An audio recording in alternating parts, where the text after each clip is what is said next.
अशीतितमं दशकम् 80 स्यमन्तक उपाख्यानम्। सत्राजितस्त्वमतलुब्धवदर्कलब्धम् दिव्यं स्यमन्तकमणिं भगवन्नयाचीः। तत्कारणं बहुविधं मम भाति नूनम् तस्यात्मजां त्वयि रथां चलतो विवोढुम्। अदत्तं तं तुभ्यं मणिवरमणेनाल्पमनसा प्रसेनस्तद्भ्राता गलभुवि वहन् प्राप मृगयाम्। अहन्नेनं सिंहः मणिमहसि मांसभ्रमवशात् कपीन्द्रस्तं हत्वा मणिमपि च बालाय ददिवान्। शशंसुः सत्राजित् गिरमनुजनास्त्वां मणिहरं जनानां पीयूषं भवति गुणिनां दोषकणिका।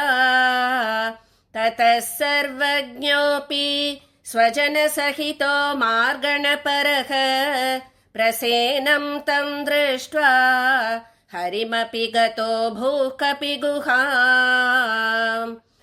भवन्तमवितर्कयन् अतिवया स्वयं जाम्बवान् मुकुन्दशरणं हि मां कैहरोधुमित्यालपन्।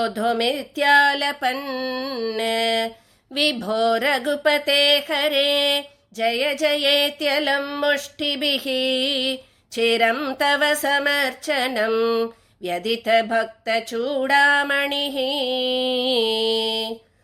बुद्ध्वा ततेन दत्तां नवरमणीं वरमणिं च परिगृह्णन् अनुगृह्णन्नमुमागाः सपदि च सत्राजिते मणिं प्रादाः। तदनु सकलु व्रीलालोलः विलोल विलोचनां दुहितरमहो धीमान् भामां गिरैव परार्पिताम्। अदितमणिना तुभ्यं लभ्यं समेत्य भवानपि प्रमुदितमनास्तस्यै वादान्मणिं गहनाशयः। व्रीलाकुलां रमयति त्वयि सत्यभामां कौन्तेयदाह कथयात कुरून् प्रयाते। हि गान्धिनेय कृतवर्म गिरा निपात्य सत्राजितं शतधनोर्मणिमाजहार। शोकात् कुरूनुपगतामवलोक्य कान्तां हत्वा धृतं शतधनुं समहर्षयस्ताम्। रत्नेश शङ्क इव मैथिलगेहमेत्य रामो गतां समशिशिक्षत धार्तराष्ट्रम्। अक्रूर एष भगवन् भवदिच्छयैव सत्राजितः कुचरितस्य युयोज हिंसाम्। अक्रूरतो मणिमनाहृतवान् पुनस्त्वं तस्यैव भूतिमुपधातुमिति ब्रुवन्ति। भक्तस्त्वयि स्थिरतरः स हि गान्धिनेयः तस्यैव का पथमतिः कथमीश जाता। विज्ञानवान् प्रशमवान् अहमित्युदीर्णम् गर्वं ध्रुवं शमयितुं भवता कृतैव।